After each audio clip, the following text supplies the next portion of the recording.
موت کے 6 مراحل ہوتے ہیں۔ پہلا مرحلہ یوم الموت کہلاتا ہے۔ یہ وہ دن ہے جب انسان کی زندگی کا اختتام ہو جاتا ہے۔ اس دن اللہ تعالیٰ فرشتوں کو حکم دیتا ہے کہ وہ زمین پر جائیں اور انسان کی روح قبض کریں تاکہ اسے اپنے رب سے ملاقات کے لیے تیار کیا جا سکے۔ بدقسمتی سے کوئی بھی اس دن کے بارے میں کچھ نہیں جانتا، اور جب وہ دن آتا ہے انسان کو یہ بھی احساس نہیں ہوتا کہ یہ اس کی موت کا دن ہے۔ تاہم انسان اپنے جسم میں تبدیلیاں محسوس کرتا ہے۔ مثلاً مومن کے دل کو اس دن خوشی اور سکون ملتا ہے، جبکہ برے اعمال کرنے والے کو سینے اور دل میں دباؤ محسوس ہوتا ہے۔ اس مرحلے پر شیاطین اور جنات فرشتوں کے نزول کو دیکھتے ہیں، لیکن انسان انہیں نہیں دیکھ سکتا۔ قرآن کریم میں اس مرحلے کا ذکر یوں کیا گیا ہے: اور اس دن سے ڈرو جس دن تم اللہ کی طرف لوٹائے جاؤ گے، پھر ہر جان کو اس کے کیے کا پورا بدلہ دیا جائے گا۔ سورہ البقرہ تو 1۔ دوسرا مرحلہ روح کا تدریجی طور پر نکلنا۔ یہ مرحلہ پاؤں کے تلووں سے شروع ہوتا ہے۔ روح آہستہ آہستہ اوپر کی طرف بڑھتی ہے، ٹانگوں، گھٹنوں، پیٹ، ناف اور سینے سے گزرتی ہے، یہاں تک کہ وہ ایک مقام پر پہنچتی ہے جسے ترقی کہا جاتا ہے۔ اس مقام پر انسان تھکن اور چکر محسوس کرتا ہے اور کھڑا ہونے کے قابل نہیں رہتا۔ اس کی جسمانی طاقت ختم ہو جاتی ہے، لیکن وہ اب بھی نہیں سمجھ پاتا کہ اس کی روح جسم سے نکل رہی ہے۔ تیسرا مرحلہ ترقی کا مرحلہ۔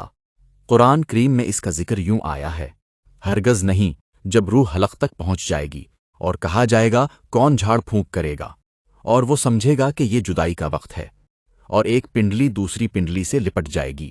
سورہ القیامہ 26 سے 29۔ ترقی حلق کے نیچے کے 2 ہڈیوں کو کہا جاتا ہے جو کندھوں تک پھیلتی ہیں۔ وقیل من راق کا مطلب ہے کہ کون روح کو لے کر جائے گا۔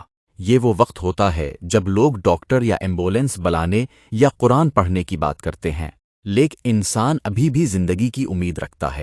وزن انہ الفراقو کا مطلب ہے کہ انسان کو موت کے قریب ہونے کا احساس ہوتا ہے، لیکن وہ اب بھی بقا کی کوشش کرتا ہے۔ والتفت الساق بالساق، یعنی روح کے نکلنے کا عمل مکمل ہو چکا ہے اور جسم کے نچلے حصے بے جان ہو چکے ہیں۔ چوتھا مرحلہ حلقوم کا مرحلہ۔ یہ موت کا آخری مرحلہ ہے جو انسان کے لیے انتہائی مشکل ہوتا ہے، کیونکہ اس کے سامنے پردے ہٹ جاتے ہیں اور وہ اپنے ارد گرد موجود فرشتوں کو دیکھتا ہے۔ یہاں سے انسان آخرت کو دیکھنا شروع کرتا ہے۔ ہم نے تمہاری آنکھوں سے پردہ ہٹا دیا، آج تمہاری نظر تیز ہے۔ سورہ 2۔ قرآن میں اللہ تعالیٰ فرماتا ہے: پھر کیوں نہیں جب روح حلق تک پہنچ جائے اور تم اس وقت دیکھ رہے ہو، اور ہم تم سے زیادہ قریب ہیں لیکن تم دیکھ نہیں سکتے۔ سورہ الواقعہ اسی پچ۔ یہ وہ وقت ہے جب انسان اللہ کی رحمت یا غضب دیکھتا ہے۔ وہ اپنی زندگی کے اعمال کو اپنی نظروں کے سامنے گزرتا ہوا دیکھتا ہے اور شیطان اسے گمراہ کرنے کی آخری کوشش کرتا ہے۔ قرآن کہتا ہے: اور کہو اے میرے رب، میں شیطان کے وسوسوں سے تیری پناہ مانگتا ہوں اور اس سے بھی کہ وہ میرے پاس آئیں۔ سورہ المومنون۔ پانچواں مرحلہ ملک الموت کا داخلہ۔ یہ مرحلہ وہ ہے جہاں انسان کو معلوم ہو جاتا ہے کہ وہ رحمت والوں میں سے ہے یا عذاب والوں میں سے۔ اللہ تعالیٰ فرماتا ہے: اور جن کی روحیں فرشتے سختی سے نکالتے ہیں ان کے چہروں اور پشتوں پر مارتے ہیں۔ سورہ محمد ساسا۔ اگر انسان مومن ہے تو اس کی روح نرمی سے نکلتی ہے، جیسے پانی کا قطرہ مشکیزے سے نکلتا ہے۔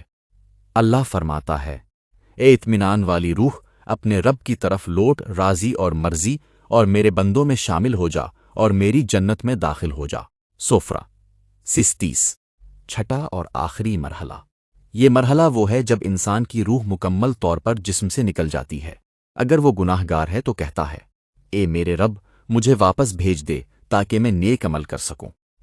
لیکن اللہ فرماتا ہے: ہرگز نہیں، یہ صرف ایک بات ہے جو وہ کہہ رہا ہے، اور ان کے پیچھے ایک پردہ ہے قیامت کے دن تک۔